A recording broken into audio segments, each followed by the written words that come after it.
This is a tutorial on a super cheap, pretty funny little solo base that I came up with. It's got a very interesting suicide bunker that I've never seen anybody else do. I'll give a tour of it here in a second. So this is what the outside of it looks like. Super small footprint. Looks like a basic 1x2 from the outside essentially. So one trick I love about this right here are these shutters. What you can do is there's this gap right here. It'll tell you if it's the left and the right side of the shutters. What you do is aim at the right side slat, use the right click, and then open door, and then bang. Like you can time it to where when you open that, they don't really have as much of a chance to react. But that's pretty fun because you can clear outside of the front pretty easily without really risking any sort of collateral. So here's another thing I really like. So as somebody's raiding in, if they were to do one rocket C4 per garage door, they're going to end up thinking, oh, well, I'll splash this door at the same time. And then once they open that second one, bam, there's a turret right there. You're also able to use the turret to help you clear if you're online and you need to get anyone out of your airlock. You can also use this to clear not just the airlock, but this area too. Similar trick. Use this fifth flat right here, aim at about there. Stick it, then open and bang. Doesn't really leave them any chance to react to it. Works pretty well. Got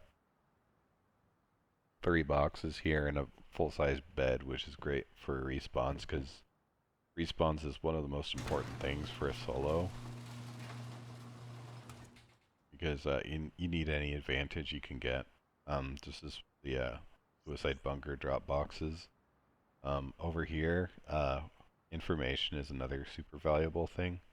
That you can set up cameras around. You can figure out who's at what monuments and whatnot. But what I like to do is place a camera right there.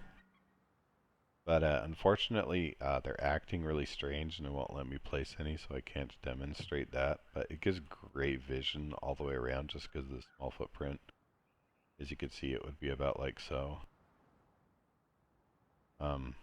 Really doesn't leave many blind spots at all. If someone's crouching over there, you'd probably see them regardless. And we've got 4 electric furnaces, and here's another thing I really like. It's the attic, which uses super clever placements to fit quite a bit more storage than you would expect to have been up here, plus a repair bench, plus a mixing table, and 2 planter boxes, which means that you can grow your own cloth, which is super handy as a solo. You can also put a heater up here. I put these water catchers out here so that you can have your plants watered wherever you're at on the map without having to worry. So anyways, this is where the real meat and potatoes comes in, and it's the suicide bunker. Check this out. I've never seen anybody else do this before. I think this is probably the most efficient you can get a tier 3 into a single square suicide bunker. I don't really think that it'd be possible to fit more than this in here. I'll show how you do the trick really quick. So first thing I'm going to do is get out of TC range so that I'm able to do this. For perfect placement like that, what I'll do is I'll use the compass. So for instance, right now I'm looking at west and then just 5 degrees more, which allows me to be more precise in my aiming because I can center the small pip for 275 degrees inside of the main reticle to show which direction I'm facing. Then I place my walls. This. Get the tier 3. And what I'll do is I'll look west once more. Center up really well. get it pretty close to that back wall. It's not so important that it's all the way back against that wall so much as that it's perfectly parallel with it. Because what that will let me do is slide as far as possible over towards the right here.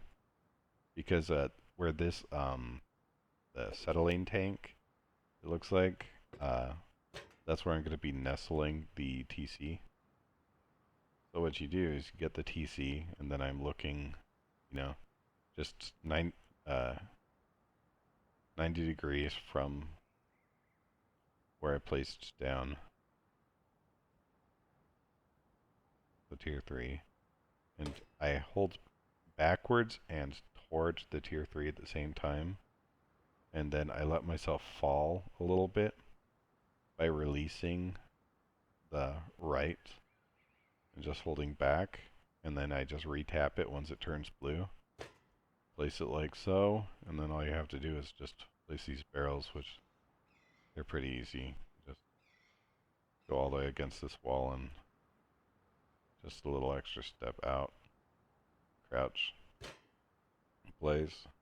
And then this one. Make sure that you get it pretty close to the right.